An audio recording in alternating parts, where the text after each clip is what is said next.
सबसे पहले तो मैं पूरे देशवासियों का बहुत बहुत धन्यवाद कहना चाहती हूँ। आप मीडिया पर्सन्स का भी, क्योंकि आप लोग ही हम लोगों को इतना through out the journey wrestling में आपने सपोर्ट किया है। तो मैं उम्मीद करती हूँ कि मैं आपकी उम्मीदों पे खरा उतरूँ बिल्कुल। और कांग्रेस पार्टी का मैं बहुत बहुत धन्यवाद करती हूँ, क्योंकि जब बोलते हैं ना कि बुरे टाइम में पता लगता है कि अपना कौन है। जब हम रोड पे घसीटे जा रहे थे तो छोड़ के बीजेपी को, देश में जितनी भी पार्टियां हैं वो हमारे साथ में थी, हमारे दर्द को समझ पा रही थी, हमारे आंसुओं को समझ पा रही थी।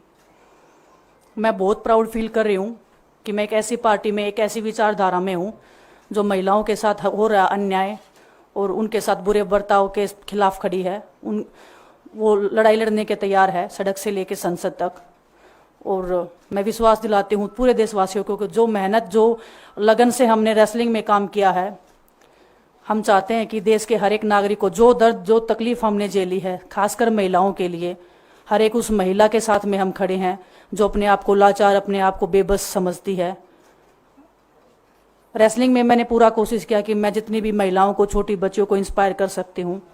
मैं चाहती तो मैं जंतर मंतर पे रेसलिंग छोड़ सकती थी, और सभी लोग भी मान रहे थे, पूरा देश इस चीज़ को विश्वास कर रहा था, क्योंकि बीजेपी आईटी सेल ने उस चीज़ को साबित करने की कोशिश की थी कि हम चले हुए कारतूस हैं, हम ख़त्म हो गए हैं, हम पॉलिटिक्स कर रहे हैं।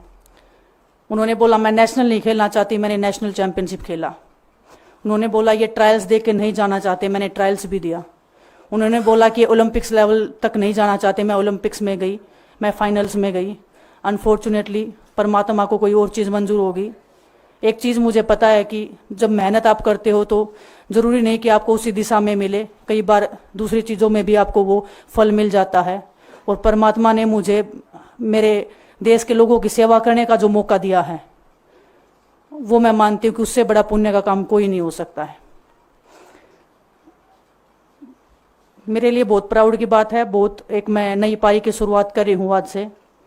मैं चाहती हूँ कि जो हमने फेस किया एज ए खिलाड़ी होने के नाते, उन सब खिलाड़ियों को वो चीज़ ना फेस करनी पड़े। हम उनकी लड़ाई में साथ हैं। शायद उनको आज हिम्मत मिले कि जो पार्टियां पावर में रहती हैं शायद वो साथ में नहीं खड़ी हों, लेकिन उनके बहन भाई हैं जो उनके साथ में खड़े हैं। और हमें पता है स्पोर्ट्स में कितना गलत होता आया है, नहीं बोल पाते हैं खिलाड़ी। आप हमसे देख लो, बजरंग के ऊपर डोप का बैन लगा दिया 4 साल का, सिर्फ किसी लिए कि सिर्फ उन्होंने आवाज़ उठाई थी हमारे साथ बैठ के। तो उसका भुगतान हम कर रहे हैं, आज तक कर रहे हैं, लेकिन हम डरेंगे नहीं, पीछे नहीं हटेंगे। जो लड़ाई थी वो जारी है, ख़त्म नहीं हुई है। कोर्ट में हमारा केस चल रहा है, वो लड़ाई भी हम जीतेंगे, ज़िंदगी की जंग भी हम जीतेंगे।